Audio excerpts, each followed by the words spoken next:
സംസ്ഥാന ഔഷധ സസ്യ ബോർഡിന്റെ ആഭിമുഖ്യത്തിൽ നെല്ലിക്ക പാനീയങ്ങൾ വിപണിയിലെത്തിയതിന്റെ 15ാം വാർഷികം ആഘോഷിച്ചു. സംസ്ഥാന ഔഷധ സസ്യ ബോർഡും ഔഷധിയും സംയുക്തമായി നെല്ലിക്കയുടെ വിവിധങ്ങളായ 7 തരം പാനീയങ്ങൾ 7 സിസ്റ്റേഴ്സ് എന്ന പേരിൽ വിപണിയിലെത്തിച്ചിരുന്നു. ദേശീയ ഔഷധ സസ്യ ബോർഡ് 2010 നടപ്പിലാക്കിയ ദേശീയ ആംല മിഷന്റെ ഭാഗമായിട്ടായിരുന്നു പാനീയങ്ങൾ എത്തിച്ചത്. വിവിധ സർക്കാർ ഇതര സ്ഥാപനങ്ങളിലും കുടുംബശ്രീ ക്യാന്റീനുകളിലും പാനീയങ്ങൾ ലഭ്യമാണ്. തൃശൂരിൽ വെച്ച് നടന്ന 15ാം വാർഷികത്തിന്റെ ഉദ്ഘാടനം റവന്യൂ വകുപ്പ് മന്ത്രി അഡ്വക്കേറ്റ് കെ രാജൻ നിർവഹിച്ചു. ഔഷധ സസ്യങ്ങളുടെയും ഫലങ്ങളുടെയും ഗുണങ്ങൾ ജനങ്ങളിലേക്ക് എത്തിക്കാൻ പ്രവർത്തിക്കുന്ന സംസ്ഥാന ഔഷധ സസ്യ ബോർഡും ആരോഗ്യപരിപാലനം വ്യക്തികൾക്ക് നല്ല ശീലങ്ങൾ വളർത്തിയെടുക്കാൻ മികച്ച രീതിയിൽ ഇടപെടൽ നടത്തുന്ന OSKയും സംഘടിതമായി ഉണ്ടാക്കിയിട്ടുള്ള ഒരു പ്രൊഡക്റ്റാണ് യഥാർത്ഥത്തിൽ ഇപ്പോൾ നമ്മൾ വാർഷികം ആഘോഷിക്കുന്ന ഈ നെല്ലിക്കയുടെ ജ്യൂസ്.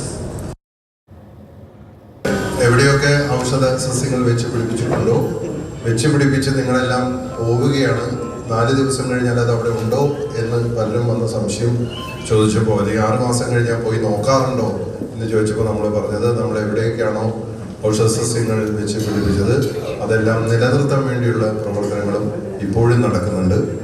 അതാണ് ഫലങ്ങളായി നമ്മുടെ മുന്നിൽ കാഴ്ച നിൽക്കുന്നത് എന്നുള്ള അഭിമാനത്തോടെ പറയാണ്.